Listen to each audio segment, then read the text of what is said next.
Hello everyone, welcome back to Gloomhaven. Last time we went up into the mountains looking for evidence of a dragon when we got pushed into a cliffside, and now we have the option of going deeper into those cliffs. And it seems, oh, it's rending jakes, not dragons.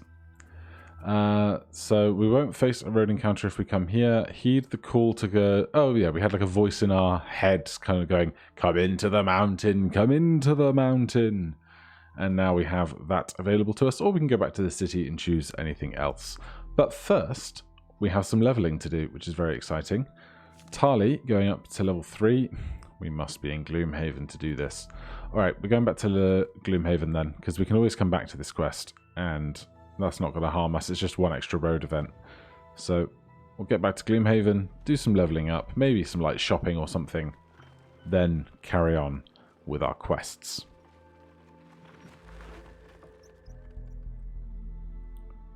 We hand in our 14th of 15th Battle Legend points. Trophy Hunt, we now have 4 types of creature. Right, so it was Tali, leveling up to 3. Burial. Attack 4, range 4. Attack 1, immobilize. Attack 1, curse. 3 AoE, burn. And attack 3, range 4 with darkness on bottom. That's some tiny font, isn't it? Chain lightning. Attack X equals 4, range 3. Attack X minus 1 on a new enemy within range 2 of the first target. Then attack X minus 2 on a third enemy within range 2 of the second target. And we can +1 attack and pierce. And wind, we can make attack X minus 3 on a fourth enemy within range of the third target. And X equals 4. So it hits something at range 3 for 4. Then attack for 3 on something within range 2. Then attack for 2 on something within range 2 of that. Or we get a heal on the bottom. Or we could always take Crystallizing Blast from the previous level up. Honestly, Chain Lightning seems kind of awesome. Especially for like fighting in things like corridors. It is a card that burns, which kind of sucks, but it also has a healing on the bottom. So I'm going to go with fun over practicality here and take Chain Lightning. Of course, if we want to play it, we need to take something out of our deck. And picking what is going to be a whole thing. Attack 1, range 3, and add 1 +1 wound. Attack 1, range 3, +1 and push. We need the movement. Most of these cards don't burn on top, so we don't have something on top that burns to replace Chain Lightning with. What else aren't we ever really using?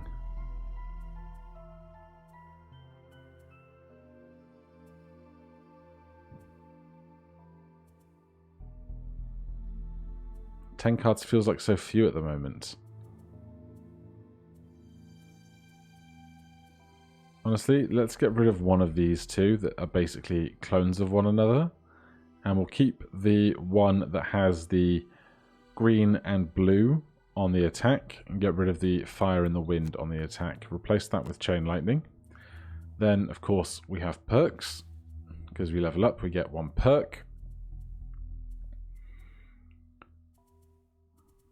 Now, these -1s I would like to get rid of. We gave ourselves loads of this elemental stuff, so at this point we will get rid of some of those -1s. No available perks remaining here. Faith does not have a level, does not have any available perks. Craggy is going to get up to level 7, right before retirement probably.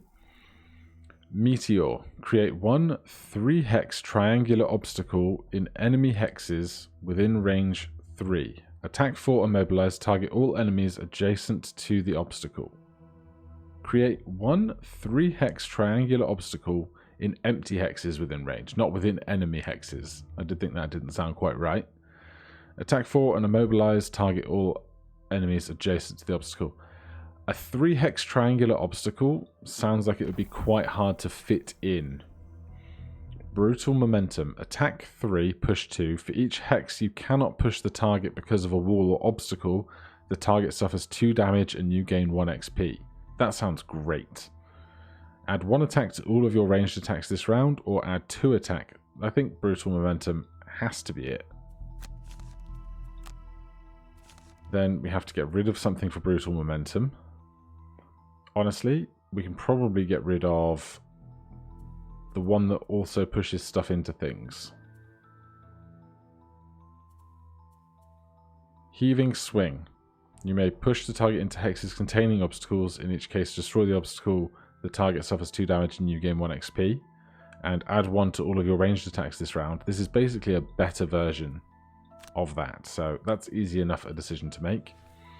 Then we have 2 available perks. 1 from picking up perk points and 1 from leveling up again. What do we want at this point? +1 immobilize. +2 muddle. Pushes, 2 greens, 2 wins, ignore negative item effects. It's a bit late for ignoring negative item effects for Craggy.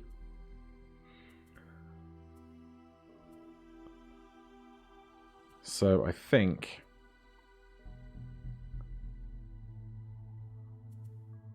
we'll take another +2 and muddle.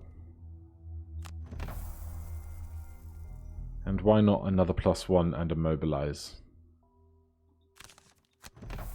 We've got a lot of plus damage in that, which is lush. And then Lamoon does not have a level, but does have a perk.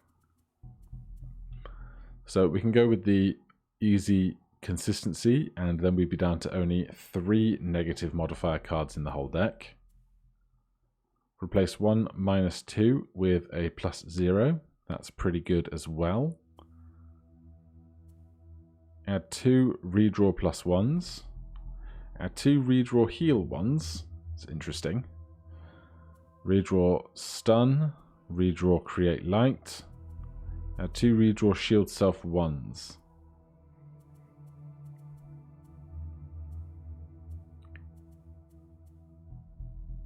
I do love a stun. We're just so likely to see it right now with all of those +0s in there. So I think we'll take the consistency, then a dust, and then worry about taking the better stuff. Right, we can do a city event while we're back here. Upon returning to the city after your latest adventure, you are approached by a high-ranking guard at the gate. Ah, good. I'm glad to have caught you, the guard begins. The capital has fallen behind on shipments of wood to Gloomhaven, so now it falls to us to pick up the slack so the construction of important city buildings doesn't stagnate. The guard points to the east. We're forming an expedition to gather logs from the corpse wood. We could use your help, either to guard against enemies or to chop down trees. I think fighting is our forte, so we'll go as a guard. The logging expedition heads to the outskirts of the corpsewood and begins felling trees and transporting them back to Gloomhaven. You stay on your guard, patrolling the area and making sure there are no surprise attacks. A couple hours in, a tribe of verminings appear throughout the woods, but you are alert and prepared, dispatching them without a single casualty. The rest of the day goes by uneventfully. 10 XP. And that is going to be enough to level up Lamoon and Faith. So that's very exciting. Faith going up to level 7 as well. Stick to the shadows. 4 attack. Add +4 attack and gain 2 experience when the target is adjacent to any of your allies. And we need to consume darkness to do that. Invisible, move 2. Spring the trap. Disarm 1 adjacent trap. Target 1 enemy within range 3 to suffer the effects of the disarmed trap. That's really cool, especially with Craghart's Layer Trap ability. On your next attack, targeting an enemy adjacent to none of its allies and also adjacent to any of your allies, double the value of the attack and gain 2 experience. Well, Stick to the Shadows is pretty cool, but we have very limited ways of making darkness to consume. So I think Spring the Trap sounds great. Then we need to take something out if we're going to play Spring the Trap. What are we not using very much?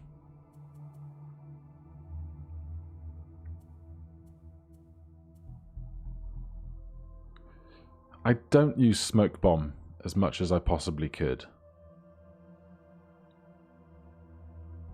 Like, the double attack damage is great, especially if you can do it with like a multiple target attack.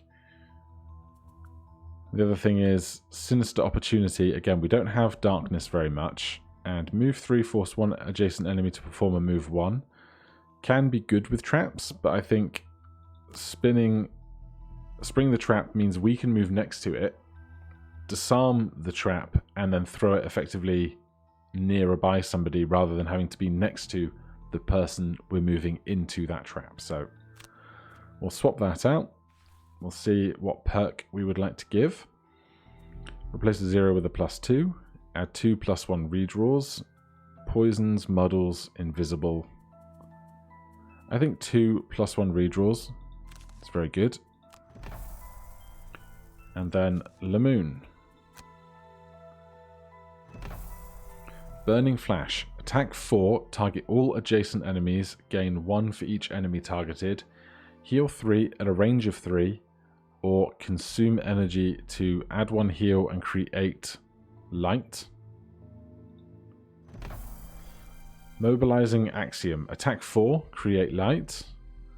All allies within range 5 may perform a move 4. Unwavering Mandate from our previous level up. 1 adjacent ally may immediately perform 1 extra turn by playing 2 cards from their hand. Heal 3, range 3, target 2. I don't love any of this a lot. I think part of the problem is the fact that these attacks are like burns and things, but I think Burning Flash, healing is always going to be good in the early game, and then a late game attack 4 against multiple targets could be really useful. So we'll take Burning Flash, and then if we want to play it, we need to remove something.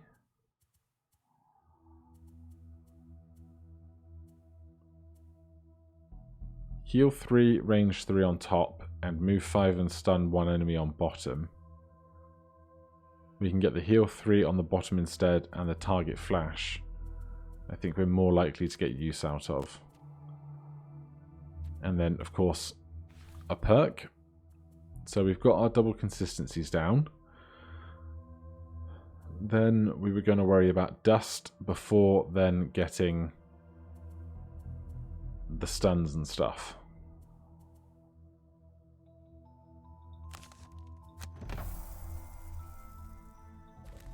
Then we have some kind of new recipe. Minor Cure Potion. During your turn, remove 1 negative condition on yourself. This can be used while you have stun. That's very cool. Do Tali and Moon get extra item slots now? We do. We do get extra item slots now.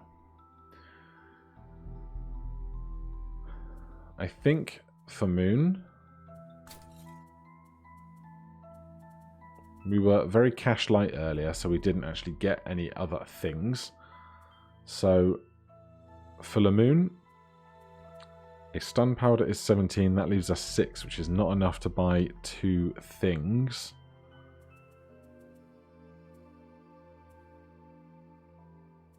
We can't afford a major healing potion either. So we'll take the stun powder and make sure we equip it, of course. And for Tali, we have a minor mana potion.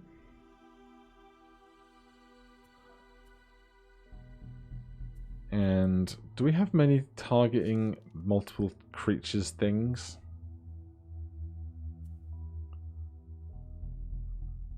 We can target 2 with a green consumption there. That's an AoE. That's an AoE. That can be an AoE or target too. So I think a power potion here, add one to the entire attack action, will be able to hit multiple creatures. I look forward to finding a major power potion at some point, hopefully.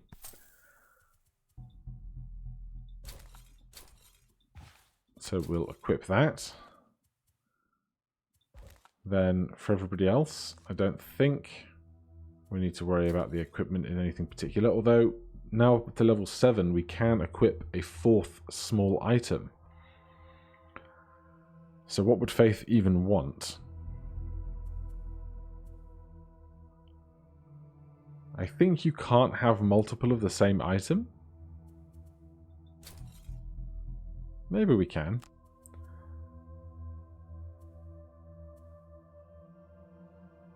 Possibly a major healing potion for Faith. Because then she, being one of the higher levels, is going to have one of the higher max HPs. So we can use that to our advantage in being more aggressive, letting her take some of the hits where the weaker characters probably don't want to be hit quite as much. And we've deferred one of our things out of our pocket, but we still have room for something else.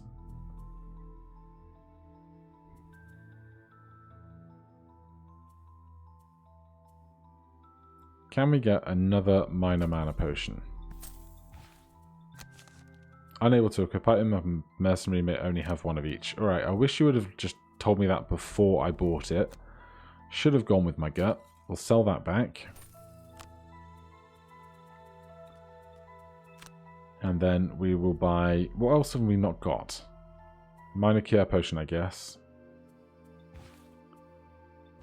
We've got most of this other stuff. We could take a ring of steel. Shield ourselves for 4 attack on something.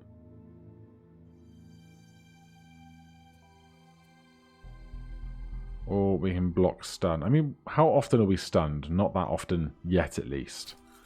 So, give me a steel ring. Equip that. He's just all of the stuff, isn't he? Right, with that done, we need to pick a mission. We're going to avoid the Dagger Forest. That's Faith's big thing leading to retirement, and I do not want her to be retired just yet. I want to understand Lamoon and Tali a bit better before we change again. And Craggy is, if we look at their profile, earn 15 perk points. So if I even accidentally get one more personal quest, then, oh boy, that's going to be a whole thing. I don't know who, is it a bard or someone? The music notes, so something bardish perhaps. But we need a quest.